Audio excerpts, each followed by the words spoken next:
क्या आप जानते हैं कि बच्चों की परवरिश में सबसे जरूरी चीज है उनका प्राकृतिक विकास? आज हम जीन जैकीस राउस्यू की किताब एमिले के अनमोल सिद्धांतों को जानेंगे, जो बच्चों को सिर्फ पढ़ाई में ही नहीं, बल्कि जीवन के हर पहलू में सफल बनाते हैं। जानिए एमिले या शिक्षा पर विचार जीन जैक रूसो के पहले भाग में। अगर आप शिक्षा, बाल मनोविज्ञान या दर्शन में रुचि रखते हैं या शिक्षक, अभिभावक या छात्र हैं, तो यह वीडियो आपके लिए अत्यंत उपयोगी है। इस वीडियो में आप जानेंगे रूसो की शिक्षा संबंधी सोच की मूल नींव क्या है, बचपन की शिक्षा में प्रकृति का क्या महत्व है, क्यों रूसो इनाम और सजा के विरोध में थे, शिशु की प्रारंभिक शिक्षा में माता की भूमिका कैसी होनी चाहिए, कैसे शारीरिक और इंद्रिय विकास मानसिक विकास की नींव बनता है, क्यों रूसो ने शहरी जीवन और कृत्रिम शिक्षण से बचने की सलाह दी, आज की आधुनिक शिक्षा में एमिल की कितनी प्रासंगिकता है। वीडियो पसंद आए तो लाइक करें और ऐसे ही ज्ञान के लिए सब्सक्राइब करना न भूलें। पुस्तक एमिले और कंसर्निंग एजुकेशन। एमिले या शिक्षा पर विचार जीन जैक रूसो। लेखक जॉन जैक्स रूसो। भाग 1 बाल्यावस्था, जन्म से 5 वर्ष तक। अध्याय 1 परिचय इंट्रोडक्शन। रूसो अपनी पुस्तक की शुरुआत इस विचार से करते हैं कि शिक्षा समाज का आधार है। वह मानते हैं कि जिस प्रकार पेड़ को सही दिशा में बढ़ने के लिए सहारा दिया जाता है, उसी तरह इंसान को सही दिशा में बढ़ाने के लिए शिक्षा की आवश्यकता होती है। लेकिन वे इस बात पर चिंता जताते हैं कि अधिकतर शिक्षा कृत्रिम, आर्टिफिशियल बन गई है। एक अकृत्रिम शिक्षा की समस्या। रूसो कहते हैं कि समाज में दी जाने वाली शिक्षा बच्चे को उसकी प्राकृतिक प्रवृत्ति, नेचुरल इंस्टिंक्ट्स से दूर कर देती है। बच्चे को बचपन से ही नियमों, अनुशासन और सामाजिक दिखावे में बांध दिया जाता है। माता पिता और शिक्षक बच्चे को उनकी जिज्ञासा और स्वाभाविक सीखने की इच्छा के अनुसार बढ़ने देने के बजाय तैयार किए गए पाठ्यक्रम में बांधते हैं। इससे बच्चा स्वतंत्र और प्राकृतिक नहीं रह पाता, बल्कि दूसरों जैसा बनने की कोशिश करता है। 2 शिक्षा का सही उद्देश्य। रूसो शिक्षा के सही उद्देश्य को समझाते हैं। शिक्षा केवल किताबें पढ़ाने, रटवाने और परीक्षा में पास कराने तक सीमित नहीं होनी चाहिए। सही शिक्षा का लक्ष्य: 1 बच्चे को स्वतंत्र विचारक बनाना। 2 बच्चे को अच्छा इंसान बनाना। 3 उसे जीवन की कठिनाइयों का सामना करने लायक बनाना। वे कहते हैं, हम इंसान बनने से पहले नागरिक, पुजारी या सैनिक बनने की कोशिश करते हैं। यह गलत है। पहले बच्चे को इंसान बनाना चाहिए, बाकी भूमिकाएं बाद में आती हैं। 3 शिक्षा के 3 प्राकृतिक शिक्षक। रूसो कहते हैं कि वास्तव में हर व्यक्ति के पास 3 शिक्षक होते हैं। 1 प्रकृति, नेचर। यह वह शिक्षा है जो बिना किसी हस्तक्षेप के मिलती है। बच्चे का शरीर, इंद्रियां, दिमाग और प्राकृतिक प्रवृत्ति प्रकृति द्वारा दी जाती है। उदाहरण: बच्चा देखना, सुनना, चलना, बोलना स्वयं सीखता है। यह प्रकृति का शिक्षण है। 2 मनुष्य, मैन। यह वह शिक्षा है जो अभिभावक, शिक्षक और समाज देते हैं। भाषा, सामाजिक व्यवहार, नियम कानून, नैतिक शिक्षा, ये सब इंसानों द्वारा दी जाती हैं। यह शिक्षा अक्सर कृत्रिम हो जाती है, इसलिए इसे सही दिशा में ले जाना जरूरी है। 3 वस्तुएं, थिंग्स। यह अनुभव से प्राप्त शिक्षा है। जब बच्चा वस्तुओं को छूता, परखता, प्रयोग करता है, तो वह सीखता है। यह अनुभव आधारित शिक्षा, एक्सपीरियंशियल लर्निंग है। रूसो कहते हैं कि अच्छी शिक्षा वह है जहां ये तीनों, प्रकृति, मनुष्य और वस्तुएं, एक साथ संतुलित हों। अगर कोई एक पक्ष कमजोर हो जाए तो व्यक्ति अधूरा रह जाता है। मुख्य संदेश: बच्चे को उसकी प्राकृतिक प्रवृत्ति के अनुसार बढ़ने दें। शिक्षा का उद्देश्य व्यक्ति को स्वतंत्र, जिम्मेदार और अच्छा इंसान बनाना होना चाहिए। कृत्रिम और जबरदस्ती की शिक्षा से बचना चाहिए। शिक्षा को अनुभव, जिज्ञासा और स्वतंत्रता के साथ जोड़ना चाहिए। अध्याय 2 सामान्य टिप्पणियां, जनरल रिमार्क्स।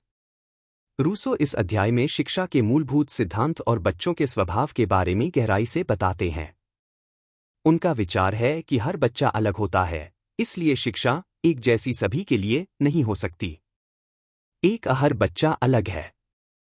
हर बच्चे का स्वभाव, क्षमता और सीखने की गति अलग होती है। कुछ बच्चे जल्दी सीखते हैं, कुछ देर से, कुछ बच्चे शांत स्वभाव के होते हैं, कुछ बहुत सक्रिय। इसलिए शिक्षा का तरीका व्यक्तिगत, इंडिविजुअलाइज्ड होना चाहिए। एक ही पाठ्यक्रम, एक ही तरीके से सभी बच्चों को पढ़ाने से कुछ बच्चे पीछे रह जाते हैं और कुछ ऊब जाते हैं। 2. शिक्षा का उद्देश्य आत्मनिर्भरता, सेल्फ रिलायंस। रूसो का स्पष्ट कहना है कि शिक्षा का मुख्य उद्देश्य बच्चे को दूसरों पर निर्भर न रहने देना है। उसे ऐसा इंसान बनाना है जो खुद सोच सके, खुद निर्णय ले सके और जीवन की समस्याओं का समाधान कर सके। अत्यधिक माता पिता या शिक्षक पर निर्भरता बच्चे की स्वतंत्र सोच को नष्ट कर देती है। एक अच्छे शिक्षक की भूमिका मार्गदर्शक, गाइड की होती है, न कि नियंत्रक, कंट्रोलर की। 3. जल्दी बड़ा बनाने की गलती। समाज और अभिभावक अक्सर बच्चों को जल्दी बड़ा बनाना चाहते हैं। छोटे बच्चों से उम्मीद की जाती है कि वे वयस्कों की तरह व्यवहार करें, बहुत अनुशासित रहें और पढ़ाई में आगे बढ़े। रूसो इसे गलत मानते हैं। कारण: बचपन का अपना महत्व है। अगर बच्चों से जल्दी परिपक्व व्यवहार की अपेक्षा की जाती है तो उनका स्वाभाविक विकास रुक जाता है। इससे वे तनावग्रस्त और अस्वाभाविक हो सकते हैं। 4. शिक्षक का धैर्य, पेशेंस ऑफ द टीचर। शिक्षक और माता पिता को धैर्य, पेशेंस रखना चाहिए। बच्चे के सीखने और विकसित होने में समय लगता है। बच्चे को उसकी उम्र के हिसाब से अनुभव लेने दें। शिक्षा को जल्दबाजी में पूरी करने का प्रयास बच्चे के मानसिक विकास के लिए हानिकारक हो सकता है। 5. शिक्षा प्राकृतिक गति से होनी चाहिए, natural pace of development. Rousseau कहते हैं कि बच्चों का विकास क्रमिक, ग्रेजुअल और प्राकृतिक, नेचुरल होना चाहिए। उन्हें अनुभव से सीखने दें, खुद गिरकर उठने दें, छोटे छोटे फैसले लेने दें। यदि बच्चे के विकास की गति को जबरदस्ती तेज किया जाता है तो वह केवल सतही ज्ञान प्राप्त करता है, गहराई से समझ नहीं पाता। मुख्य संदेश: 1. हर बच्चा अलग है, इसलिए शिक्षा का तरीका अलग होना चाहिए। 2. बच्चे को स्वतंत्र और आत्मनिर्भर बनाना शिक्षा का मुख्य उद्देश्य है। 3. बच्चों को जल्दबाजी में बड़ा बनाने की कोशिश नहीं करनी चाहिए। 4. शिक्षक को धैर्य रखना चाहिए और बच्चे को उसकी प्राकृतिक गति से बढ़ने देना चाहिए। अध्याय 3. शिक्षा का उद्देश्य, the object of education. Rousseau इस अध्याय में शिक्षा के अंतिम उद्देश्य, अल्टीमेट गोल पर जोर देते हैं। वे कहते हैं कि अधिकांश लोग शिक्षा को केवल पढ़ाई, डिग्री और नौकरी पाने का साधन मानते हैं, लेकिन यह बहुत संकीर्ण दृष्टिकोण है। शिक्षा का उद्देश्य इससे कहीं बड़ा और गहरा होना चाहिए। एक शिक्षा का गलत दृष्टिकोण, the wrong perspective of education. समाज में शिक्षा को अक्सर रटने, रोट लर्निंग और परीक्षा में अच्छे अंक लाने तक सीमित कर दिया जाता है। बच्चों को बचपन से ही इस मानसिकता में ढाल दिया जाता है कि शिक्षा का मतलब किताबें पढ़ना और नौकरी पाना है। रूसो इसे गलत मानते हैं क्योंकि इससे बच्चे का व्यक्तित्व विकास, पर्सनालिटी डेवलपमेंट रुक जाता है। 2. असली शिक्षा का उद्देश्य, true purpose of education. Rousseau के अनुसार शिक्षा का असली उद्देश्य 3 मुख्य बिंदुओं में है।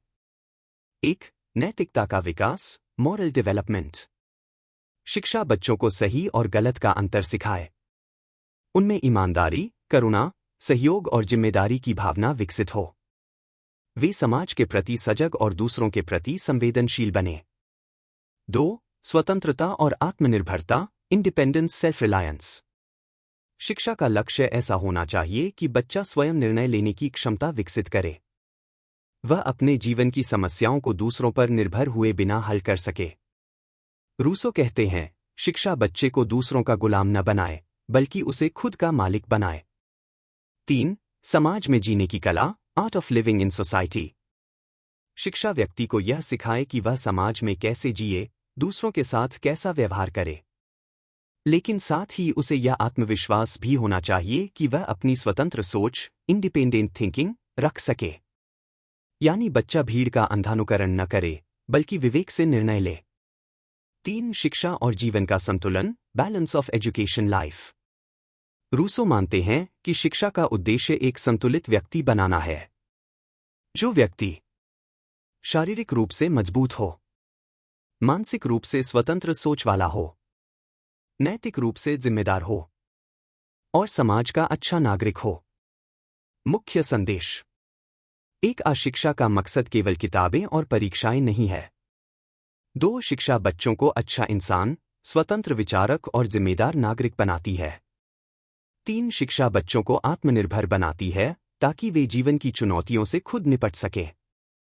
4 शिक्षा समाज के साथ सामंजस्य बिठाने की कला सिखाती है, लेकिन भीड़ में खो जाने के बजाय अपनी सोच रखने का साहस भी देती है। अध्याय 4, नवजात शिशु, दी न्यूबॉर्न चाइल्ड। इस अध्याय में रूसो बताते हैं कि शिक्षा की शुरुआत जन्म से ही होती है। नवजात शिशु अपनी प्रकृति पर पूरी तरह निर्भर होता है। उसके शरीर, मन और जीवन की सारी जरूरतें उसके आसपास के वातावरण पर आधारित होती हैं।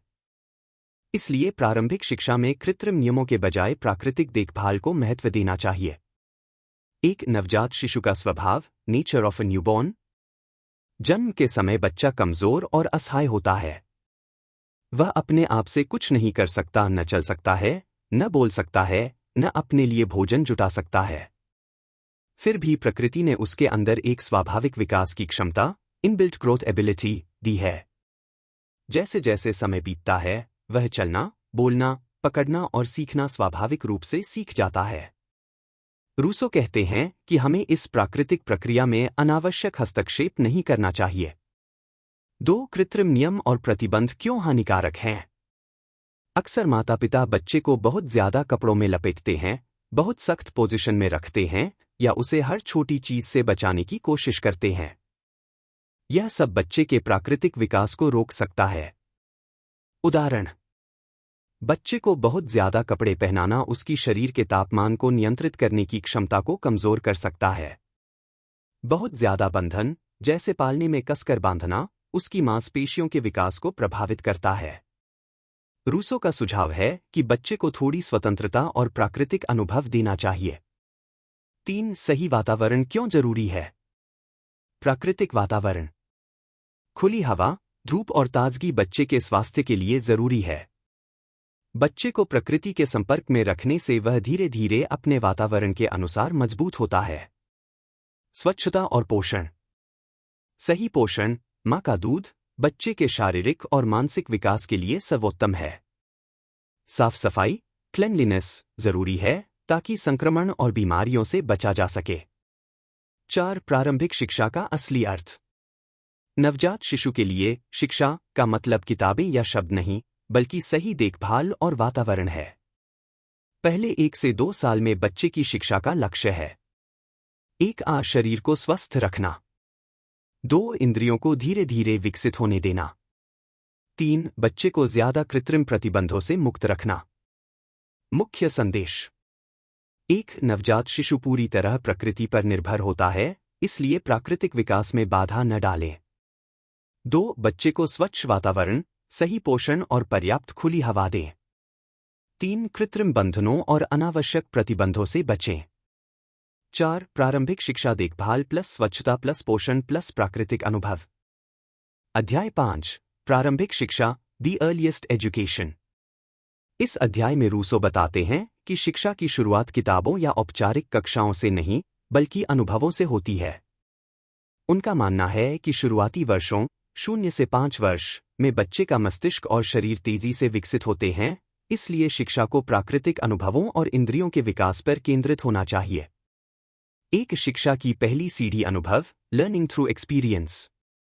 रूसो कहते हैं कि बच्चा जन्म के बाद दुनिया को इंद्रियों, सेंसेस, के माध्यम से समझना शुरू करता है। देखने से आकृतियां और रंग पहचानता है। सुनने से आवाजें और भाषा के स्वर सीखता है। छूने से वस्तुओं का तापमान, मुलायम या कठोर होना समझता है। इसलिए शुरुआती शिक्षा व्यावहारिक, प्रैक्टिकल होनी चाहिए, न कि सैद्धांतिक, थियोरेटिकल। उदाहरण: बच्चा पानी के साथ खेलकर उसका स्वभाव, ठंडा, बहने वाला, समझ सकता है। अलग अलग खिलौनों से खेलते समय वजन, आकार और दूरी का ज्ञान विकसित करता है। 2 किताबों से बचें, अवॉइड अर्ली बुक्स। रूसो मानते हैं कि बच्चों को बहुत जल्दी किताबें देना उनके प्राकृतिक सीखने के तरीके के खिलाफ है। किताबों से सीखना अनुभव से सीखने का स्थान नहीं ले सकता। जब तक बच्चा आसपास की दुनिया को ठीक से समझने लगे, तब तक किताबें उसकी रुचि को मार सकती हैं। शुरुआती शिक्षा का उद्देश्य बच्चे को ज्ञान का बोझ देना नहीं, बल्कि सीखने की इच्छा, क्यूरियोसिटी, जगाना होना चाहिए। 3 खेल और खुली हवा, play and open air. Rousseau खेल को शिक्षा का एक महत्वपूर्ण माध्यम मानते हैं। खेल से शरीर मजबूत होता है, मांसपेशियों और समन्वय, कोऑर्डिनेशन का विकास होता है। बच्चे को स्वतंत्रता और आत्मविश्वास मिलता है। बच्चे को घर के अंदर सीमित रखने के बजाय खुले मैदान, पार्क या प्राकृतिक वातावरण में खिलाना चाहिए। कारण, इससे बच्चा प्रकृति से जुड़ा रहता है, स्वास्थ्य बेहतर रहता है। 4 शारीरिक विकास पर जोर, focus on physical development. Rousseau कहते हैं कि शुरुआती सालों 0 से 5 वर्ष में नैतिक या बौद्धिक शिक्षा, मॉरल इंटेलेक्चुअल एजुकेशन पर जोर देना उचित नहीं है। पहले चरण के लक्ष्य: शरीर को मजबूत बनाना, इंद्रियों, सेंसेस को सही तरीके से काम करना सिखाना, बच्चे को स्वतंत्र रूप से चलना, पकड़ना, महसूस करना और दुनिया को खोजने देना। जब शरीर और इंद्रियां मजबूत होंगी, तब आगे की शिक्षा, बौद्धिक और नैतिक, प्रभावी होगी। मुख्य संदेश: एक बच्चे की पहली शिक्षा अनुभव आधारित होनी चाहिए। 2 खेल, खुली हवा और शारीरिक स्वतंत्रता प्रारंभिक शिक्षा के महत्वपूर्ण साधन हैं। 3 किताबों और औपचारिक पढ़ाई से पहले बच्चे की जिज्ञासा और प्राकृतिक सीखने की क्षमता पर ध्यान दें। 4 शुरुआती सालों में नैतिक और बौद्धिक शिक्षा से ज्यादा शारीरिक विकास और इंद्रियों के अभ्यास को प्राथमिकता दें। अध्याय 6: प्रकृति के प्रति सच्चे रहने के सिद्धांत, maxims to keep us true to nature. इस अध्याय में रूसो शिक्षक और अभिभावकों के लिए बुनियादी नियम, गाइडिंग प्रिंसिपल्स बताते हैं, ताकि शिक्षा बच्चे की प्राकृतिक प्रवृत्ति, नेचुरल इंस्टिंक्ट्स के अनुरूप रहे। उनका मानना है कि अक्सर माता-पिता और शिक्षक बच्चों को समाज के बनाए नियमों और कृत्रिम आदतों में बांध देते हैं, जिससे उनका स्वाभाविक विकास रुक जाता है। एक बच्चे को प्रकृति के अनुसार बढ़ने दें। स्वाभाविक विकास का महत्व: बच्चा प्रकृति से सीखने और बढ़ने की स्वाभाविक क्षमता लेकर आता है। उसे स्वतंत्र रूप से खोज करने दें, गिरने और उठने दें, अपनी गलतियों से सीखने दें। उदाहरण: अगर बच्चा मिट्टी में खेलना चाहता है, तो उसे मना करने के बजाय सुरक्षा का ध्यान रखते हुए खेलने दें, क्योंकि इससे उसकी इंद्रियां और प्रतिरक्षा शक्ति, इम्यूनिटी, मजबूत होती है। 2 कृत्रिम व्यवहार और दिखावे से बचें। अत्यधिक सजावट, ओवर डेकोरेशन। बच्चों के कपड़ों, खिलौनों और कमरों में अत्यधिक सजावट, दिखावे और विलासिता उन्हें प्राकृतिक जीवन से दूर कर देते हैं। इससे उनमें झूठी अहमियत, सुपीरियॉरिटी कॉम्प्लेक्स या निर्भरता की भावना पनप सकती है। कृत्रिम अनुशासन, आर्टिफिशियल डिसिप्लिन।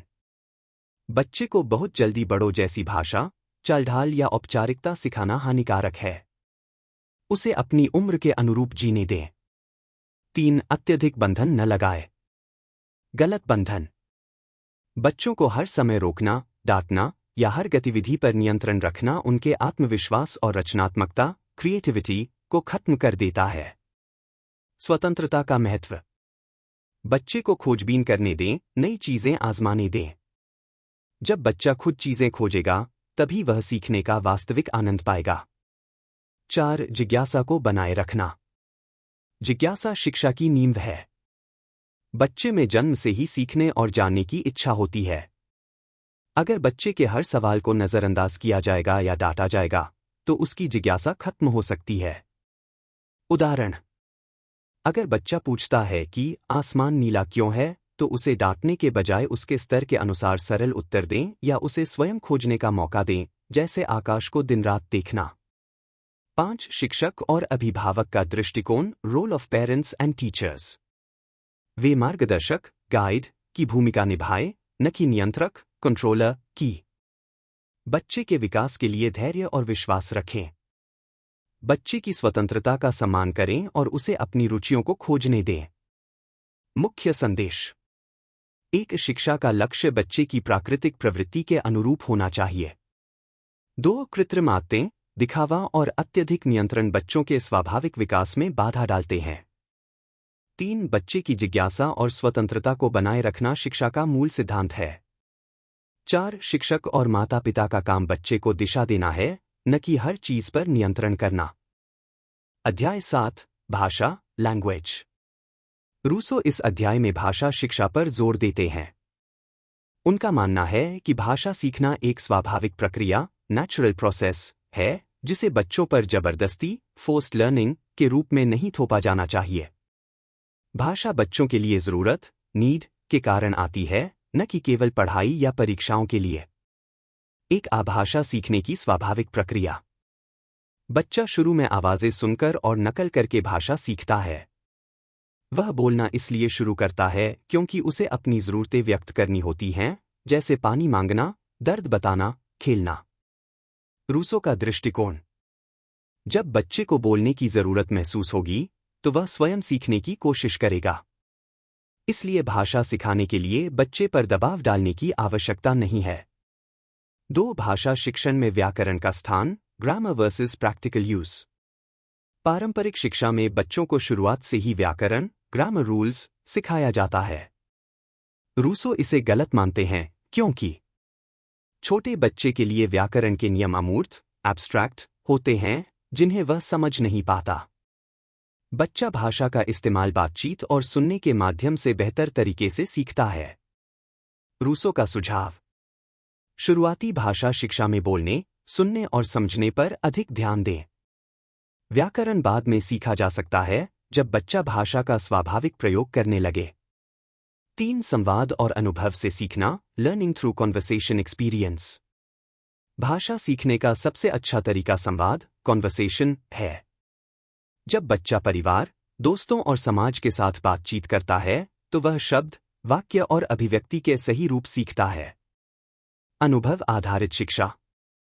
बच्चे को नई जगहें, नए लोग और नए अनुभव देना चाहिए।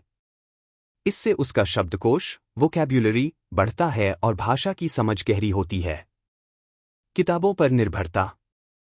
रूसो कहते हैं कि केवल किताबों से भाषा सीखना प्रभावी नहीं है। पहले जीवंत संवाद और अनुभव, फिर किताबों का उपयोग होना चाहिए। 4 बच्चे की रुचि और जरूरत के अनुसार भाषा। भाषा शिक्षा बच्चे के लिए स्वाभाविक और रोचक, इंटरेस्टिंग होनी चाहिए। अगर भाषा शिक्षा जबरदस्ती दी जाएगी, तो बच्चा डर या ऊब महसूस करेगा।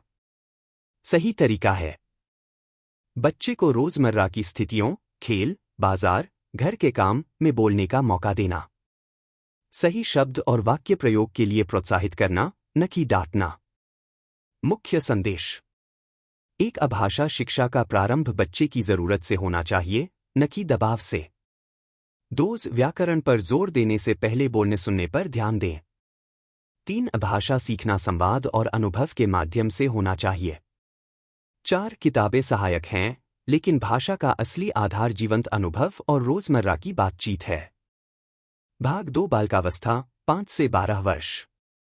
अध्याय 1 अत्यधिक सावधानियां न बरतें, avoid taking too many precautions. Rousseau इस अध्याय में बताते हैं कि माता पिता और शिक्षक अक्सर बच्चों की सुरक्षा के नाम पर इतनी ज्यादा सावधानियां बरतते हैं कि उनका स्वाभाविक विकास रुक जाता है। उनका मानना है कि बच्चे को जोखिम और कठिनाइयों से सीखने देना जरूरी है। एक अत्यधिक सावधानी का प्रभाव। माता पिता अक्सर डरते हैं कि बच्चे को कहीं चोट न लग जाए, वह बीमार न पड़ जाए, वह गलती न कर बैठे।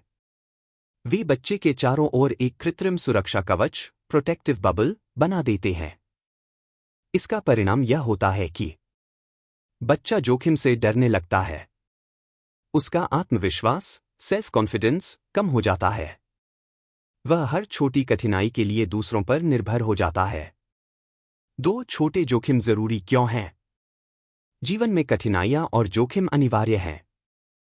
अगर बच्चे को बचपन में छोटे जोखिम, जैसे दौड़ते समय गिरना, पेड़ पर चढ़ना, साइकिल चलाना, लेने दिए जाए, तो वह समस्याओं का सामना करना सीखता है।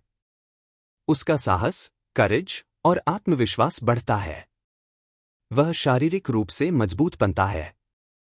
रूसो कहते हैं, जो हमेशा सुरक्षित वातावरण में रहता है वह बाहर की दुनिया के लिए तैयार नहीं हो पाता। 3 चोट या कठिनाई से सीखने का महत्व। जब बच्चा गिरकर उठना सीखता है तो वह संतुलन और सतर्कता सीखता है। अगर बच्चा गलती करता है और उसके परिणाम देखता है तो वह भविष्य में अधिक समझदार और जिम्मेदार बनता है। कठिनाई और असफलता बच्चे में धैर्य, पेशेंस और समस्या समाधान, प्रॉब्लम सॉल्विंग एबिलिटी विकसित करती है। 4. अधिक सुरक्षा क्यों हानिकारक है? जब बच्चे को हर तरह से सुरक्षित रखा जाता है वह नई चीजों को आजमाने से डरने लगता है। उसका निर्णय लेने का आत्मविश्वास कम हो जाता है। वह दूसरों पर निर्भर, डिपेंडेंट रहने लगता है। रूसो मानते हैं कि यह बच्चों को कमजोर नागरिक बना देता है जो जीवन की वास्तविक चुनौतियों के लिए तैयार नहीं होते। 5. सही संतुलन, बैलेंस्ड अप्रोच। बच्चों को पूरी तरह जोखिम में छोड़ देना सही नहीं है, लेकिन उन्हें छोटी, नियंत्रित कठिनाइयों का अनुभव करने देना चाहिए। माता पिता की भूमिका बचाने के बजाय मार्गदर्शन करने की होनी चाहिए। जैसे साइकिल चलाते समय सुरक्षा के लिए हेलमेट देना, लेकिन उन्हें खुद चलाने देना। खेल के मैदान में स्वतंत्र छोड़ना, लेकिन सुरक्षित दूरी से देखना। मुख्य संदेश। एक अत्यधिक सुरक्षा बच्चों के आत्मविश्वास और प्राकृतिक विकास को रोक देती है। 2. बच्चों को छोटे जोखिम लेने दें और उनसे सीखने दें। 3 चोट और कठिनाई से गुजरकर ही बच्चा मजबूत और आत्मनिर्भर बनता है। 4. माता पिता और शिक्षक का काम बच्चों को पूरी तरह बचाना नहीं, बल्कि उन्हें जीवन के लिए तैयार करना है। अध्याय 2. बचपन से प्रेम करें, childhood is to be loved.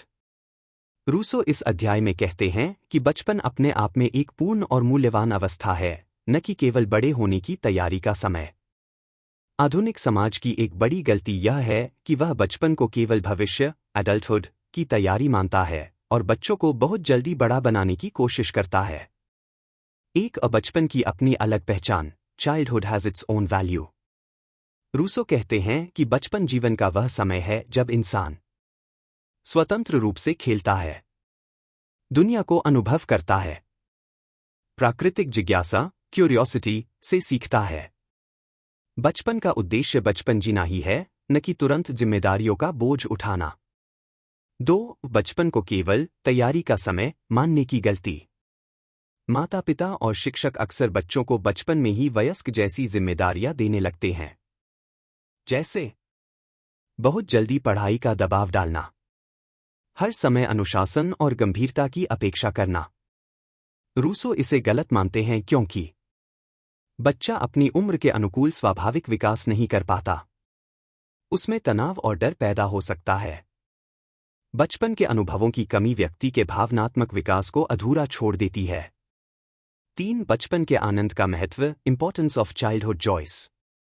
Rousseau मानते हैं कि बच्चे को खेलने की स्वतंत्रता, फ्रीडम टू प्ले, खोजबीन करने का अवसर, चांस टू एक्सप्लोर, और स्वतंत्र अनुभव, इंडिपेंडेंट एक्सपीरियंसेस मिलना चाहिए। खेल और अनुभव से बच्चा शारीरिक रूप से मजबूत बनता है। उसकी रचनात्मकता और कल्पना, क्रिएटिविटी, इमेजिनेशन विकसित होती है। वह सीखने को एक रोमांचक प्रक्रिया के रूप में देखता है, न कि बोझ के रूप में। 4. सीखना खेल प्लस खोज, learning through play and exploration. शुरुआती शिक्षा को बच्चों के खेल और प्राकृतिक जिज्ञासा से जोड़ना चाहिए। जब बच्चा खेलते खेलते सीखता है तो वह अधिक उत्साहित और लंबे समय तक सीखने के लिए प्रेरित रहता है। रूसो का मानना है कि बचपन में सीखने का यह तरीका बच्चे को मानसिक रूप से स्वस्थ और खुश रखता है। मुख्य संदेश। 1. बचपन को केवल बड़े होने की तैयारी का समय न माने। 2. बच्चों को बचपन के आनंद का अनुभव करने दें। 3. खेल, खोज और स्वतंत्रता उनके विकास के लिए महत्वपूर्ण है। 4. बचपन की खुशियों से वंचित करना उनके संपूर्ण व्यक्तित्व को नुकसान पहुंचाता है। अध्याय 3. न गुलाम, न शासक, नीदर स्लेव्स नॉर टायरेंट्स। इस अध्याय में रूसो बताते हैं कि बच्चों की परवरिश में अनुशासन और स्वतंत्रता का संतुलन बेहद जरूरी है। अगर बच्चे को बहुत दबाव में रखा जाए तो वह डरपोक और निर्भर बन सकता है, और अगर उसे अत्यधिक स्वतंत्रता दी जाए तो वह जिद्दी और अनुशासनहीन बन सकता है। एक अत्यधिक दबाव के नुकसान, excessive pressure makes children slaves. जब बच्चे से हर बात पर नहीं कहा जाता है, हर गलती पर डांटा जाता है और हर निर्णय माता पिता या शिक्षक लेते हैं, तो बच्चा डरपोक, फियरफुल बन जाता है। वह खुद फैसले लेना भूल जाता है। उसका आत्मविश्वास, सेल्फ कॉन्फिडेंस धीरे धीरे खत्म हो जाता है। ऐसे बच्चे बड़े होकर भी दूसरों पर निर्भर, डिपेंडेंट रहते हैं और खुद को व्यक्त करने से डरते हैं। 2. अत्यधिक स्वतंत्रता के नुकसान, too much freedom makes children tyrants. अगर बच्चे को हर चीज करने की छूट है, हर गलती पर कोई रोक-टोक नहीं है, तो वह जिद्दी, स्टबर्न और अनुशासनहीन, अनडिसिप्लिन्ड बन सकता है। उसे लगता है कि वह सब पर हुकूमत कर सकता है। ऐसा बच्चा समाज के नियमों को मानने में कठिनाई महसूस करता है। ये बच्चे बड़े होकर स्वार्थी, सेल्फ सेंटर्ड और कभी-कभी दूसरों के लिए असहज व्यक्ति बन जाते हैं। 3. संतुलित वातावरण का महत्व, importance of balanced environment. Rousseau का सुझाव है कि बच्चों को न तो गुलाम बनाना चाहिए, न ही शासक। माता पिता और शिक्षक को स्पष्ट नियम और सीमाएं तय करनी चाहिए। बच्चों को अपनी उम्र के अनुसार निर्णय लेने और प्रयोग करने की स्वतंत्रता, फ्रीडम देनी चाहिए। लेकिन जरूरत पड़ने पर दिशा और नियंत्रण, गाइडेंस कंट्रोल भी रखना चाहिए। यह वातावरण बच्चे को जिम्मेदार और स्वतंत्र दोनों बनाता है। 4. अनुशासन का सही तरीका, right way to teach discipline. अनुशासन सिखाने का मतलब बच्चों पर डर या जोर जबरदस्ती करना नहीं है। इसका मतलब है बच्चों को उनके कर्मों के परिणाम समझाना, उन्हें खुद सही और गलत का अंतर समझने देना, छोटे छोटे फैसले लेने का मौका देना ताकि वे आत्मनिर्भर बने। मुख्य संदेश: 1. बच्चों को बहुत दबाव में रखने से वे डरपोक और निर्भर बनते हैं। 2. अत्यधिक स्वतंत्रता से वे जिद्दी और अनुशासनहीन बन सकते हैं। 3. बच्चों की परवरिश में अनुशासन और स्वतंत्रता का संतुलन जरूरी है। 4. माता पिता और शिक्षक को मार्गदर्शक, गाइड बनना चाहिए, न कि तानाशाह या कमजोर संरक्षक। अध्याय 4. तर्क बहुत जल्दी न शुरू करें, reasoning should not begin too soon. Rousseau इस अध्याय में बताते हैं कि बच्चों से जल्दी जल्दी तर्क वितर्क, रीजनिंग लॉजिक की उम्मीद करना उनके स्वाभाविक विकास के लिए हानिकारक हो सकता है। उनका मानना है कि छोटी उम्र में बच्चे की सोचने की क्षमता, थिंकिंग एबिलिटी, अभी पूरी तरह विकसित नहीं होती, इसलिए तर्क, लॉजिक के बजाय अनुभव, एक्सपीरियंस पर जोर देना चाहिए। 1. बच्चों की सीखने की प्राकृतिक प्रक्रिया, नेचुरल वे ऑफ लर्निंग। छोटे बच्चे मुख्यतः इंद्रियों, सेंसेस और अनुभवों के माध्यम से सीखते हैं। वे जो देखते, सुनते, छूते और महसूस करते हैं, उससे ज्ञान प्राप्त करते हैं। इस उम्र में अमूर्त तर्क, एब्स्ट्रैक्ट लॉजिक या जटिल विचार उनके लिए स्वाभाविक नहीं होते। 2. जल्दी तर्क वितर्क करने का खतरा, डेंजर्स ऑफ अर्ली रीजनिंग। अगर बच्चों से छोटी उम्र में जटिल तर्क या व्याख्या की उम्मीद की जाती है, वे नकली विचार, फेक आइडियाज अपनाते हैं। वे दूसरों के कहे शब्दों को रट लेते हैं, लेकिन वास्तव में समझते नहीं। इससे उनके विचार भ्रमित, कंफ्यूज्ड और अस्थिर, अनस्टेबल हो सकते हैं। उदाहरण: अगर 5 साल के बच्चे से ईमानदारी क्यों जरूरी है पर दार्शनिक तर्क मांगा जाए, तो वह शायद दूसरों से सुना हुआ दोहराएगा, लेकिन गहराई से नहीं समझ पाएगा। 3. प्रत्यक्ष अनुभव की शक्ति, power of direct experience. Rousseau कहते हैं कि तर्क करने की क्षमता बाद में विकसित होती है, लेकिन अनुभव का आधार पहले होना चाहिए। उदाहरण: बच्चा आग जलाती है, यह किताब पढ़कर नहीं, बल्कि आग को छूने की कोशिश करने पर समझेगा, नियंत्रित और सुरक्षित अनुभव के साथ। बच्चा मिलजुल कर खेलने का महत्व दोस्तों के साथ खेलकर समझेगा, न कि व्याख्यान सुनकर। इस तरह के अनुभवों से उनके मन में वास्तविक समझ, रियल अंडरस्टैंडिंग विकसित होती है। 4. तर्क सिखाने का सही समय, right time to teach reasoning. जब बच्चा अनुभवों से दुनिया को समझने लगे और उसका मस्तिष्क अमूर्त विचारों के लिए तैयार हो, आमतौर पर 12 वर्ष के आसपास, रूसो के अनुसार, तभी तर्क की शिक्षा शुरू करनी चाहिए। इससे बच्चे के विचार स्वाभाविक रूप से विकसित होंगे। वह खुद निष्कर्ष निकालने की क्षमता पाएगा, न कि केवल दूसरों की बात दोहराएगा। मुख्य संदेश: एक छोटे बच्चों से जटिल तर्क की उम्मीद करना उनके विकास के लिए सही नहीं है।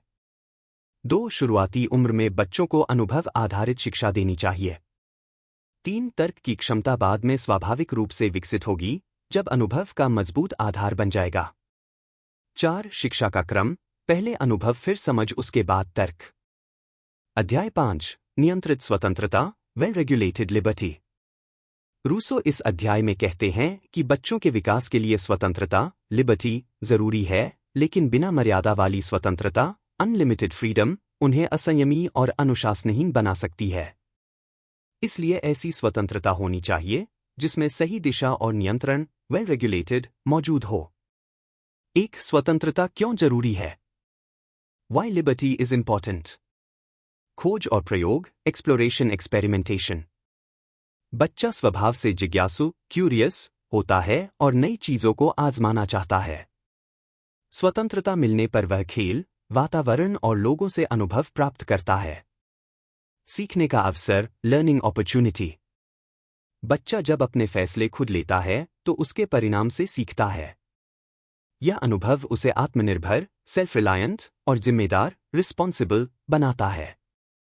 2. मर्यादाओं की आवश्यकता, नीड फॉर लिमिट्स। अगर स्वतंत्रता पर कोई मर्यादा न हो, बच्चा लापरवाह, जिद्दी और अनुशासनहीन हो सकता है। उसे लगेगा कि वह जो चाहे कर सकता है, चाहे वह सही हो या गलत। मर्यादाओं का मतलब: बच्चे को क्या सही है और क्या गलत है समझाने के लिए नियम बनाए जाए।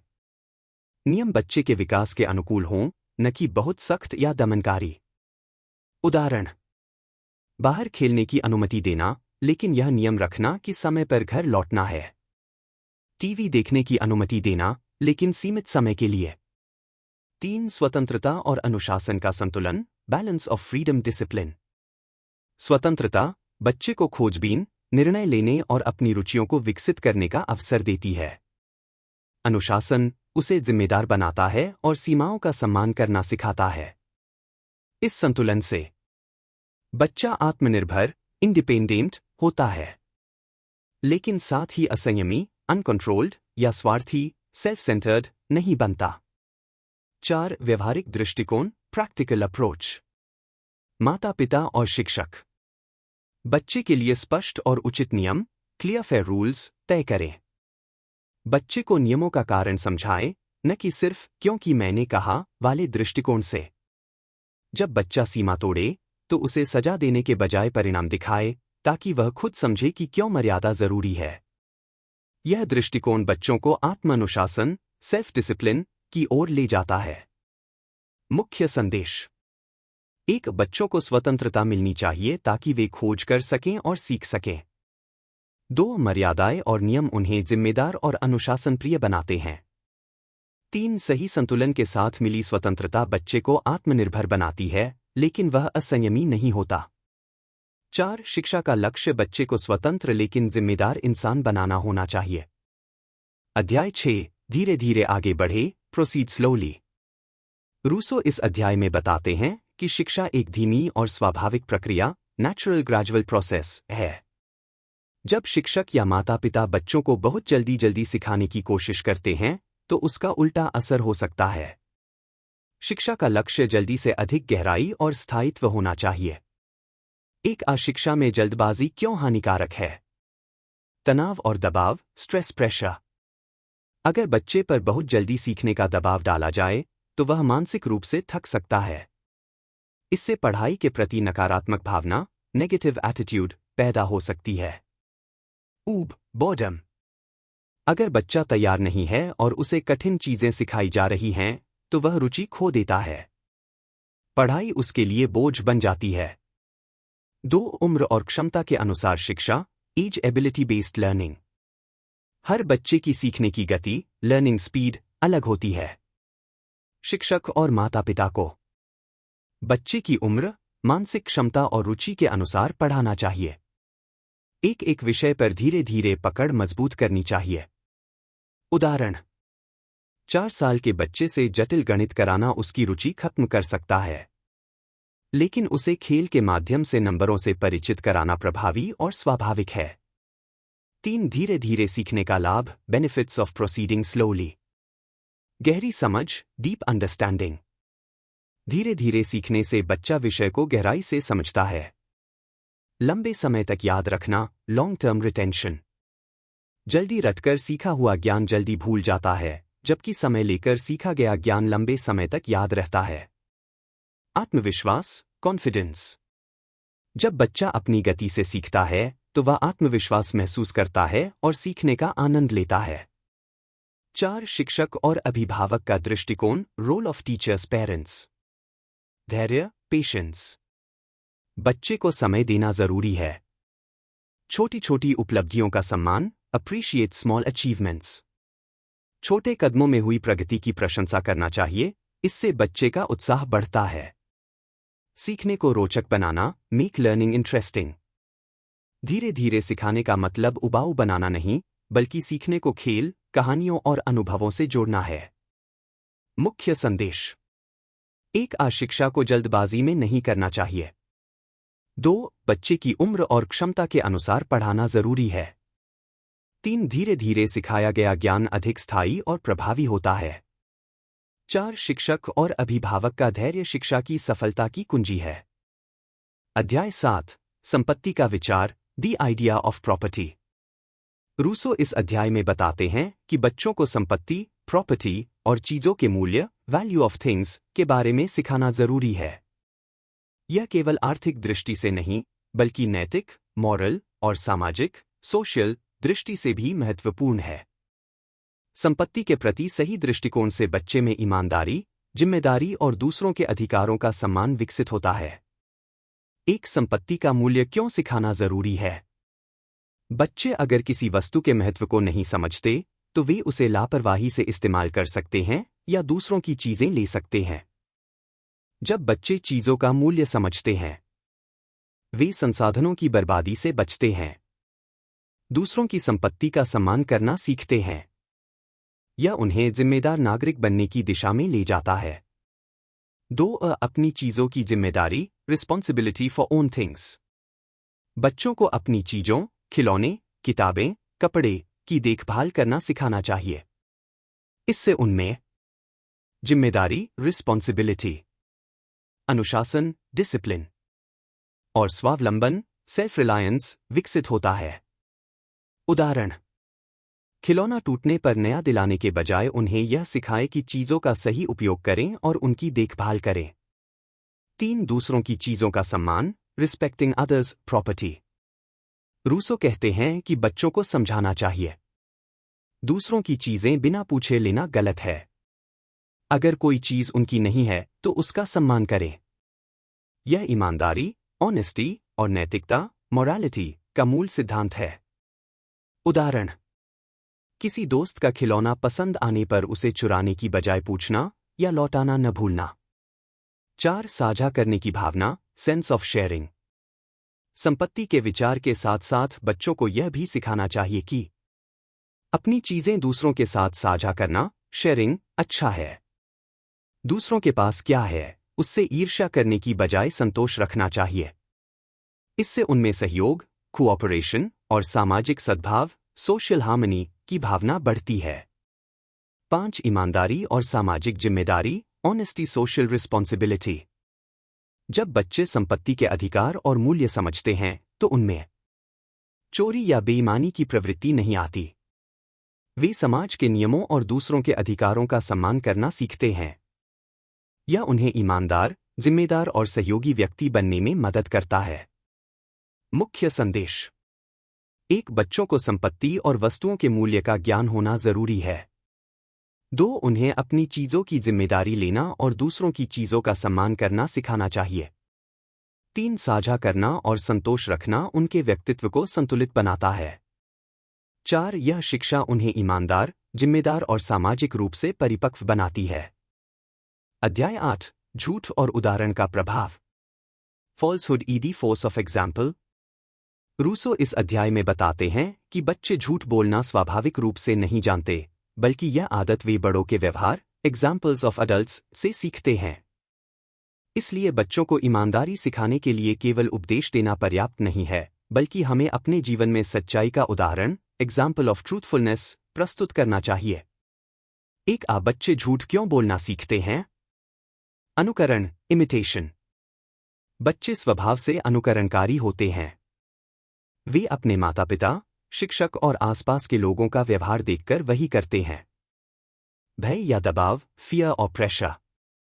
जब बच्चा गलती करने पर कठोर दंड के डर में रहता है, तो वह सच्चाई छिपाने के लिए झूठ बोल सकता है। प्रेरणा, एनकरेजमेंट। यदि बच्चे देखते हैं कि बड़े लोग अपने फायदे के लिए झूठ बोल रहे हैं, तो वे इसे सामान्य और स्वीकार्य मानने लगते हैं। 2 उदाहरण का प्रभाव, द फोर्स ऑफ एग्जाम्पल। बड़ों का व्यवहार बच्चों के लिए सबसे बड़ी शिक्षा है। अगर घर में माता पिता सच्चाई पर जोर देते हैं और खुद ईमानदार रहते हैं, तो बच्चे भी ईमानदारी सीखते हैं। यदि माता पिता झूठ बोलते हैं, जैसे फोन पर बहाना बनाना, किसी से वादा खिलाफी करना, तो बच्चा इसे सामान्य मान लेता है। रूसो का सुझाव। बच्चों को झूठ से दूर रखने का सबसे अच्छा तरीका है कि आप स्वयं ईमानदारी का पालन करें। बच्चे के सामने ऐसे कार्य न करें जो गलत आदत को प्रेरित कर सकते हैं। 3 झूठ के परिणाम, कॉन्सिक्वेंसेज ऑफ फॉल्सहुड। बचपन से झूठ बोलने की आदत पड़ने पर बच्चा जिम्मेदारी से बचने लगता है। उसके चरित्र में कमजोरी, कैरेक्टर वीकनेस, आ जाती है। समाज में उसके प्रति विश्वास, ट्रस्ट, कम हो जाता है। वहीं ईमानदारी सिखाने पर बच्चे में आत्मविश्वास, सेल्फ कॉन्फिडेंस और जिम्मेदारी की भावना, सेंस ऑफ रिस्पॉन्सिबिलिटी, विकसित होती है। 4 झूठ रोकने का सही तरीका, correct approach to prevent lies. बच्चों को गलती करने पर कठोर दंड देने के बजाय उन्हें सच्चाई बोलने के लिए प्रेरित करना चाहिए। उनकी बात ध्यान से सुने और समझाए कि झूठ के क्या नतीजे हो सकते हैं। सबसे महत्वपूर्ण, बड़ों को खुद वह व्यवहार करना चाहिए जो वे बच्चों से उम्मीद करते हैं। मुख्य संदेश। 1. बच्चे झूठ बोलना बड़ों के उदाहरण से सीखते हैं। 2. बच्चों को सच्चाई सिखाने के लिए खुद ईमानदारी का उदाहरण देना जरूरी है। 3. कठोर दंड के बजाय समझ और सही वातावरण झूठ रोकने में सहायक होते हैं। 4. ईमानदारी का माहौल बच्चों में सच्चा और जिम्मेदार चरित्र विकसित करता है। अध्याय 9, नकारात्मक शिक्षा, नेगेटिव और टेम्पोराइजिंग एजुकेशन। रूसो इस अध्याय में शिक्षा के एक अलग दृष्टिकोण का उल्लेख करते हैं, जिसे वे नकारात्मक शिक्षा, नेगेटिव एजुकेशन, कहते हैं। इसका अर्थ यह नहीं कि शिक्षा न दी जाए, बल्कि गलत प्रभावों और बुरी आदतों से बच्चों को दूर रखना प्राथमिकता होनी चाहिए, ताकि उनका स्वाभाविक विकास सुरक्षित रहे। एक नकारात्मक शिक्षा क्या है? सामान्य शिक्षा, पॉजिटिव एजुकेशन, में बच्चे को ज्ञान, कौशल और मूल्य सिखाए जाते हैं। नकारात्मक शिक्षा का मतलब है बच्चे को गलत आदतों, बुरे प्रभावों और गलत वातावरण से बचाना, उनकी जिज्ञासा को सही दिशा में मोड़ना और उन्हें सीखने के लिए प्राकृतिक अनुभव देना। इसका उद्देश्य बच्चे को गलत चीजों से दूर रखना, ताकि जब वे सीखने और निर्णय लेने की उम्र में आए, तो वे शुद्ध और स्वतंत्र सोच के साथ सही निर्णय कर सकें। 2. बुरे प्रभावों से बचाना क्यों जरूरी है? छोटे बच्चे बहुत संवेदनशील होते हैं और अपने आसपास के व्यवहार को जल्दी अपनाते हैं। अगर वे हिंसा, झगड़े, झूठ या आलस्य जैसे व्यवहार देखते हैं, या ऐसे वातावरण में रहते हैं जहां नकारात्मक सोच हावी है, तो यह उनकी आदतों और स्वभाव का हिस्सा बन सकता है। इसलिए शुरुआत में अच्छी आदतें सिखाने से भी जरूरी है कि उन्हें बुरी आदतों से बचाया जाए। 3. नकारात्मक शिक्षा के तरीके। गलत संगति, बैड कंपनी, से बचाना। बच्चों को ऐसे वातावरण से दूर रखना जहां बुरी आदतें पनपती हों। अनावश्यक और जल्दबाजी में ज्ञान न देना, जैसे बहुत जल्दी जटिल विषयों, नकारात्मक समाचारों या वयस्क विचारों से उन्हें परिचित न कराना। प्राकृतिक अनुभव पर जोर, उन्हें खुली हवा, खेल, खोजबीन और प्रकृति के अनुभव देना, ताकि वे स्वाभाविक रूप से सीखें।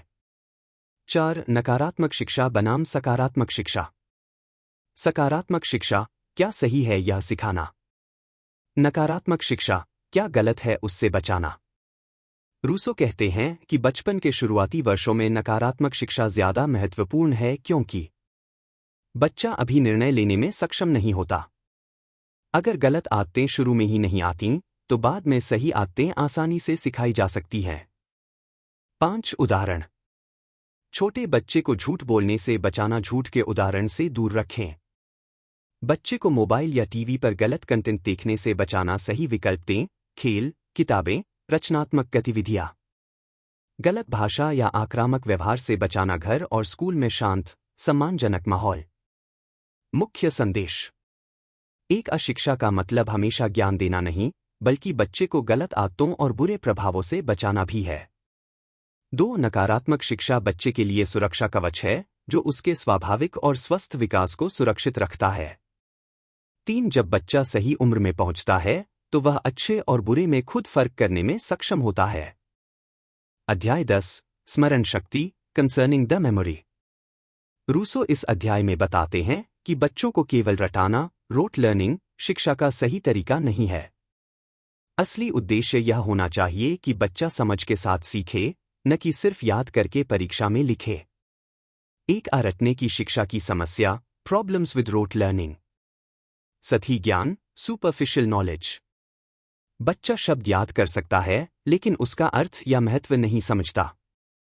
उदाहरण: बच्चा कोई कविता याद कर ले, लेकिन उसका भावार्थ नहीं समझे। कमजोर समझ, वीक अंडरस्टैंडिंग।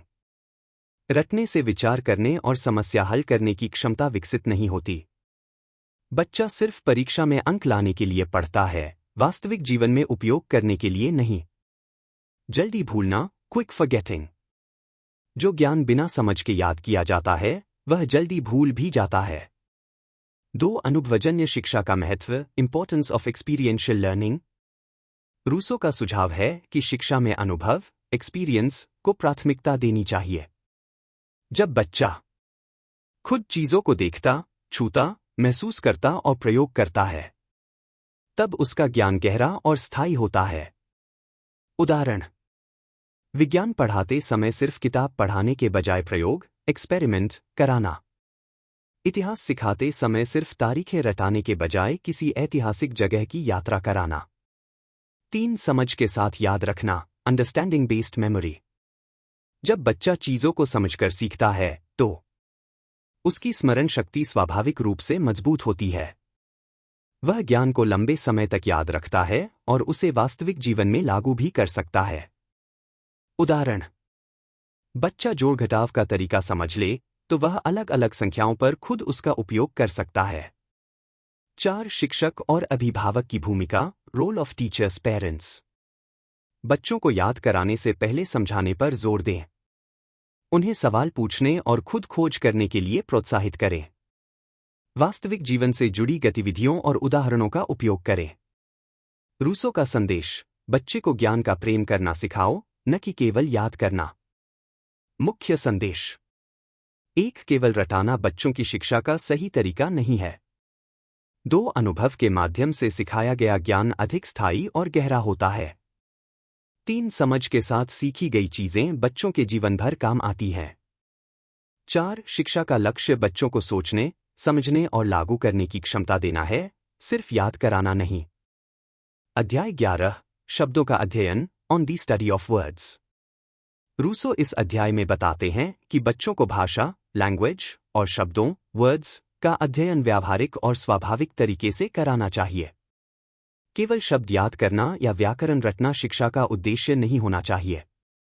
भाषा का वास्तविक उद्देश्य संवाद, कम्युनिकेशन और अभिव्यक्ति, एक्सप्रेशन है, इसलिए इसे अनुभव और अभ्यास से सिखाना अधिक प्रभावी है। 1 केवल शब्द याद करने की समस्या, problems with rote word learning. अर्थ की कमी, लैक ऑफ मीनिंग। जब बच्चा केवल शब्द याद करता है लेकिन उनका प्रयोग नहीं जानता, तो उसका ज्ञान सतही रह जाता है। उदाहरण: बच्चा साहस शब्द का अर्थ याद कर ले, लेकिन उसे अपने अनुभव में उपयोग न कर पाए। भाषा का डर, फियर ऑफ लैंग्वेज। कई बार केवल रटने से बच्चे भाषा सीखने से डरने लगते हैं। संवाद में कठिनाई, डिफिकल्टी इन कम्युनिकेशन। बच्चा शब्दों की लंबी सूची याद कर सकता है, लेकिन बोलने या लिखने में उसे प्रयोग नहीं कर पाता। 2 व्यावहारिक शिक्षा का महत्व, इंपॉर्टेंस ऑफ प्रैक्टिकल लर्निंग। भाषा का असली उद्देश्य है दूसरों से संवाद करना और विचार व्यक्त करना। बच्चों को भाषा सिखाते समय संवाद कॉन्वर्सेशन पर जोर दें। वास्तविक जीवन के अनुभवों और गतिविधियों में शब्दों का प्रयोग कराएं। उदाहरण, स्कूल में बच्चों को खरीदारी का खेल खिलाना, शॉप एक्टिविटी, जहां वे वस्तुएं मांगते और कीमत बताते हैं। नए शब्दों को कहानी सुनाने, गाने गाने और रोल प्ले में शामिल करना। 3 अनुभव के माध्यम से शब्द सीखना, लर्निंग वर्ड्स थ्रू एक्सपीरियंस। बच्चे अपनी आवश्यकता के अनुसार शब्द आसानी से सीखते हैं। उदाहरण, बच्चा पालतू जानवर रखता है तो वह उनसे जुड़े शब्द जैसे खाना, पानी, खेलना, पट्टा आसानी से सीखता है। भाषा को व्यक्तिगत अनुभव, पर्सनल एक्सपीरियंस से जोड़ने पर शब्द लंबे समय तक याद रहते हैं और उनका सही प्रयोग भी हो पाता है। 4 शिक्षक और अभिभावक की भूमिका, रोल ऑफ टीचर्स पेरेंट्स। बच्चों को व्याकरण और कठिन शब्दों से डराने के बजाय भाषा के प्रयोग में सहज बनाना चाहिए। उन्हें रोजमर्रा की बातचीत में शामिल करें। गलतियों पर कठोरता से न डांटें, बल्कि धीरे धीरे सुधार करें। भाषा सीखने को मजेदार गतिविधियों, गेम्स, स्टोरीज, सॉन्ग्स के साथ जोड़ना सबसे प्रभावी तरीका है। मुख्य संदेश: एक भाषा और शब्दों को केवल याद करना शिक्षा का उद्देश्य नहीं होना चाहिए। 2 भाषा सीखने का सबसे अच्छा तरीका है संवाद और अनुभव। 3 बच्चे अपनी आवश्यकता और अनुभव के आधार पर शब्द जल्दी और स्थायी रूप से सीखते हैं। 4 भाषा शिक्षा का लक्ष्य बच्चे को आत्मविश्वासी और सक्षम संवादकर्ता बनाना है, न कि केवल शब्दकोश याद करने वाला छात्र। अध्याय 12 शारीरिक प्रशिक्षण, फिजिकल ट्रेनिंग। रूसो इस अध्याय में बताते हैं कि शरीर का विकास, फिजिकल डेवलपमेंट, मानसिक विकास जितना ही महत्वपूर्ण है। उनका मानना है कि अगर शरीर कमजोर है तो मानसिक क्षमता, मेंटल कैपेसिटी भी सही ढंग से विकसित नहीं हो सकती। इसलिए शिक्षा में शारीरिक प्रशिक्षण को अनिवार्य स्थान दिया जाना चाहिए। एक शरीर और मन का संबंध, connection between body and mind. एक स्वस्थ और मजबूत शरीर मानसिक एकाग्रता, ऊर्जा और आत्मविश्वास को बढ़ाता है। कमजोर या बीमार शरीर बच्चे की सीखने और सोचने की क्षमता को सीमित कर देता है। उदाहरण, अगर बच्चा बार बार बीमार रहता है तो वह पढ़ाई और खेल दोनों में पीछे रह सकता है। 2 व्यायाम और खेल का महत्व, इंपॉर्टेंस ऑफ एक्सरसाइज गेम्स। व्यायाम, एक्सरसाइज। बच्चों के लिए सरल व्यायाम, दौड़ना, कूदना, तैराकी जैसे कार्य शरीर को मजबूत बनाते हैं। ये हड्डियों और मांसपेशियों को मजबूत करते हैं और रोग प्रतिरोधक क्षमता बढ़ाते हैं। खेल, गेम्स। टीम खेल जैसे फुटबॉल, क्रिकेट, कबड्डी से न केवल शरीर मजबूत होता है बल्कि सहयोग, टीम वर्क और अनुशासन, डिसिप्लिन की भावना भी विकसित होती है। प्राकृतिक गतिविधियां, नेचुरल एक्टिविटीज। खुली हवा में दौड़ना, पहाड़ चढ़ना, साइकिल चलाना जैसे कार्य बच्चों के शारीरिक और मानसिक स्वास्थ्य के लिए बेहद फायदेमंद हैं। 3 शिक्षा में शारीरिक गतिविधि का स्थान, role of physical activity in education.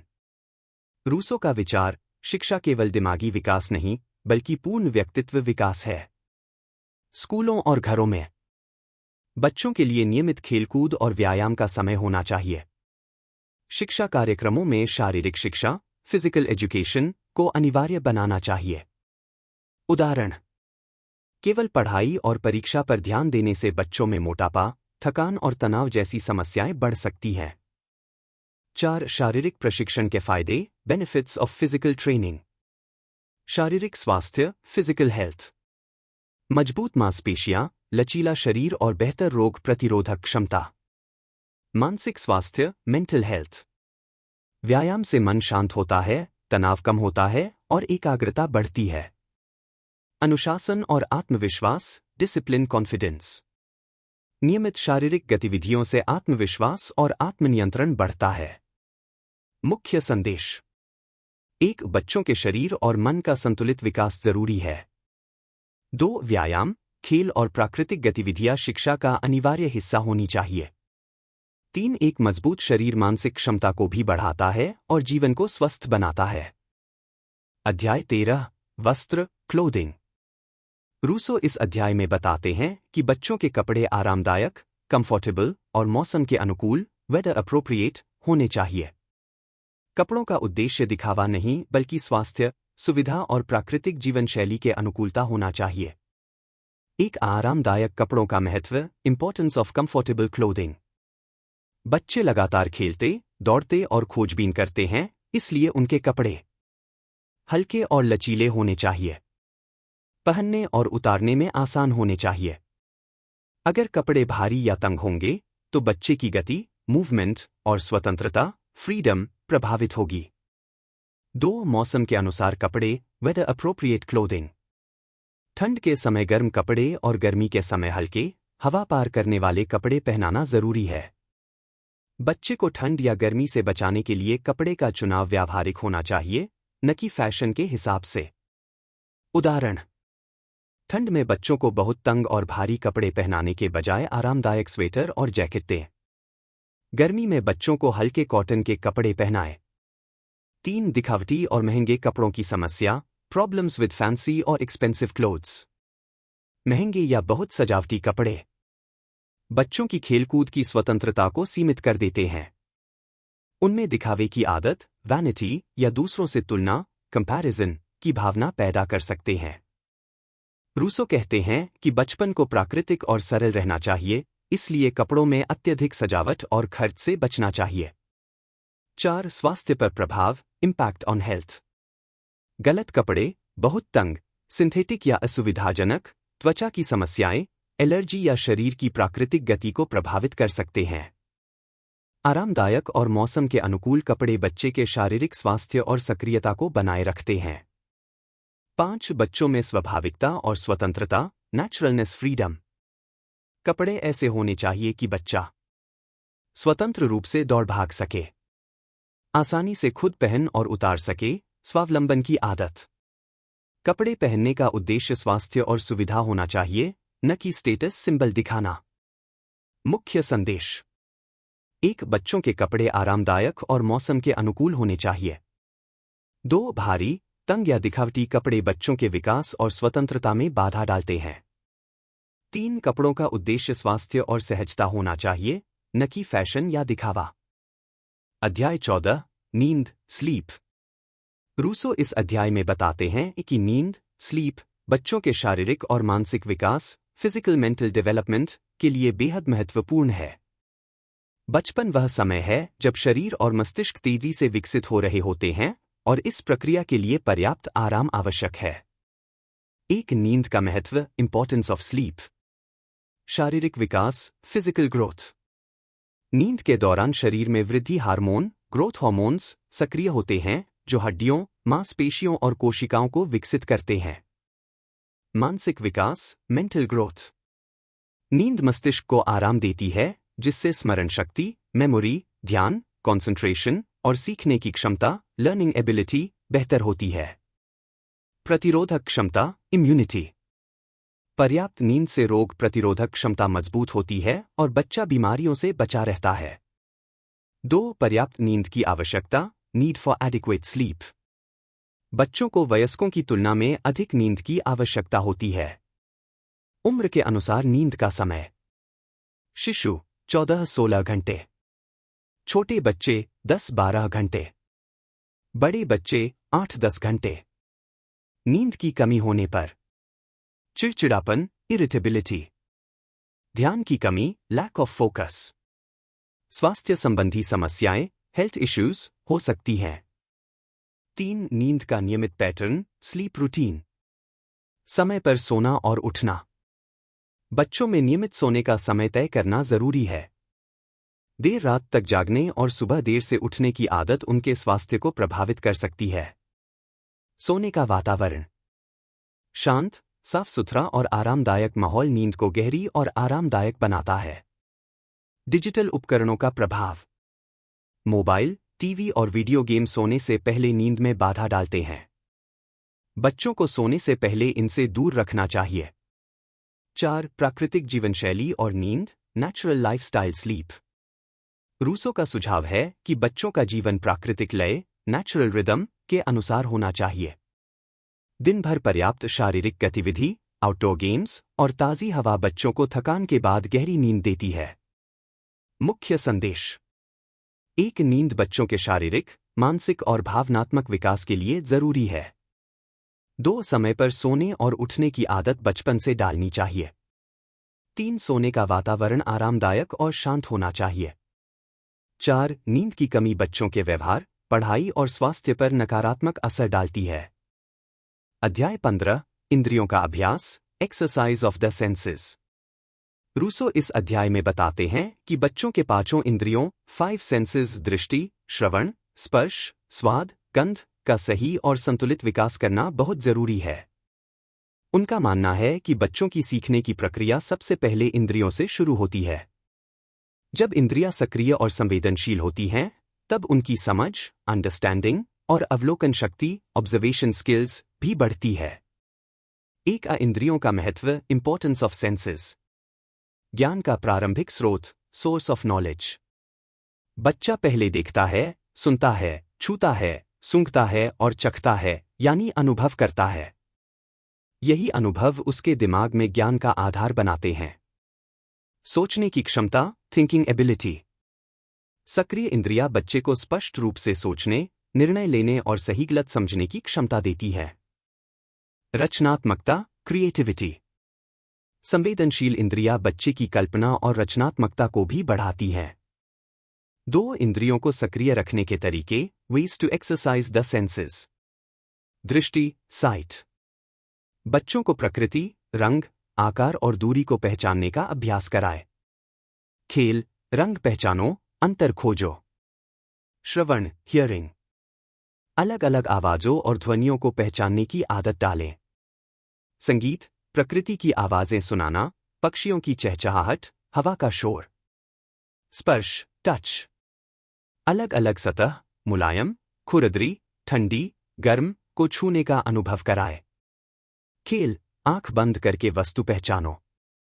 स्वाद, टेस्ट। अलग अलग स्वादों को पहचानने की आदत डालें, मीठा, खट्टा, नमकीन, कड़वा। गंध, स्मेल। फूलों, मसालों, फलों की गंध पहचानने का अभ्यास। 3, इंद्रियों का संतुलित उपयोग, बैलेंस्ड यूज ऑफ सेंसेस। अत्यधिक एक ही इंद्रिय पर निर्भरता, जैसे मोबाइल देखने से केवल दृष्टि का उपयोग, इंद्रियों के विकास को कमजोर कर सकती है। बच्चों को ऐसे अनुभव दें जिनसे उनकी सभी इंद्रियां समान रूप से विकसित हों। 4, आधुनिक समय की समस्या, मॉडर्न डे इश्यू। आजकल बच्चे स्क्रीन, मोबाइल, टीवी, टैबलेट पर ज्यादा समय बिताते हैं, जिससे दृष्टि, आईसाइट पर असर पड़ता है। श्रवण और स्पर्श की संवेदनशीलता कम होती है। रूसो के विचार आज भी प्रासंगिक हैं, बच्चों को प्राकृतिक और वास्तविक अनुभव देने की आवश्यकता है। मुख्य संदेश: 1, बच्चों की इंद्रियों को सक्रिय रखना उनकी शिक्षा का मूल हिस्सा है। 2, इंद्रियों का सही विकास अवलोकन, सोचने और रचनात्मकता की क्षमता को बढ़ाता है। 3, बच्चों को तकनीक से हटाकर प्राकृतिक और व्यावहारिक अनुभव देना जरूरी है। अध्याय 16, स्पर्श का ज्ञान, the sense of touch. Rousseau इस अध्याय में स्पर्श, टच की क्षमता पर जोर देते हैं। उनका मानना है कि यह बच्चों की पहली और सबसे बुनियादी इंद्रिय है, क्योंकि जन्म के समय बच्चा सबसे पहले स्पर्श से ही बाहरी दुनिया का अनुभव करता है। 1, स्पर्श का महत्व, इंपॉर्टेंस ऑफ टच। बाहरी दुनिया से पहला संपर्क। बच्चा सबसे पहले मां की गोद, कपड़े, खिलौनों और आसपास के वातावरण को स्पर्श करके अनुभव करता है। विकास का आधार। स्पर्श से बच्चे चीजों की कठोरता, हार्डनेस, मुलायमपन, सॉफ्टनेस, तापमान, टेम्परेचर और आकार, शेप को समझते हैं। सुरक्षा और पहचान। स्पर्श से बच्चे को गर्मी, ठंडक, खतरे और आराम का अनुभव होता है। 2, स्पर्श का प्रशिक्षण, training the sense of touch. बच्चों को अलग अलग सतहों और वस्तुओं को छूने का अनुभव देना चाहिए। लकड़ी, कपड़ा, धातु, मिट्टी, पानी, पत्ते, रेत आदि। खेल और गतिविधियां। आंख बंद करके वस्तु पहचानना, बच्चा बिना देखे वस्तु को छूकर पहचानता है। तापमान का अनुभव, ठंडा और गर्म पानी छूकर पहचानना। बनावट का अनुभव, खुरदरी और चिकनी सतह का अंतर समझना। 3, मानसिक विकास पर प्रभाव, इम्पैक्ट ऑन मेंटल ग्रोथ। स्पर्श की क्षमता बच्चे के मस्तिष्क को सक्रिय रखती है और उसकी कल्पना शक्ति, इमेजिनेशन, बढ़ाती है। बच्चा चीजों की गहराई से समझ विकसित करता है, जैसे पत्थर भारी क्यों है, लकड़ी चिकनी क्यों है। यह अनुभव आगे चलकर वैज्ञानिक सोच, साइंटिफिक थिंकिंग और व्यावहारिक समझ, प्रैक्टिकल नॉलेज को मजबूत करता है। 4. आधुनिक समय में स्पर्श की कमी, lack of touch in modern times. आजकल बच्चे अधिक समय मोबाइल, टीवी और स्क्रीन पर बिताते हैं, जिससे वे वास्तविक वस्तुओं को छूने और अनुभव करने के अवसर से वंचित हो जाते हैं। रूसो का सुझाव आज भी महत्वपूर्ण है। बच्चों को प्रकृति, मिट्टी, पानी, पेड़ पौधों और हस्तकला, क्राफ्ट जैसी गतिविधियों से जोड़ना चाहिए। मुख्य संदेश। एक स्पर्श बच्चों की सबसे महत्वपूर्ण इंद्रियों में से एक है। 2. इससे वे चीजों के गुण, आकार और तापमान को समझते हैं। 3. स्पर्श का अभ्यास बच्चों की समझ, रचनात्मकता और वैज्ञानिक दृष्टिकोण को बढ़ाता है। 4. बच्चों को अधिक से अधिक प्राकृतिक और वास्तविक अनुभव दिलाना जरूरी है। अगर आपको एमिले या शिक्षा पर विचार जीन जाक रूसो किताब के वीडियो का पहला भाग पसंद आया हो तो इसे लाइक और शेयर जरूर करें। नीचे कमेंट बॉक्स में बताएं कि एमिले के कौन से सिद्धांत आपको सबसे ज्यादा प्रभावशाली लगे या आपके अपने अनुभव क्या हैं। साथ ही हमारे चैनल को सब्सक्राइब करना न भूलें ताकि एमिले या शिक्षा पर विचार जीन जाक रूसो किताब के वीडियो का दूसरा भाग मिस न करें। धन्यवाद।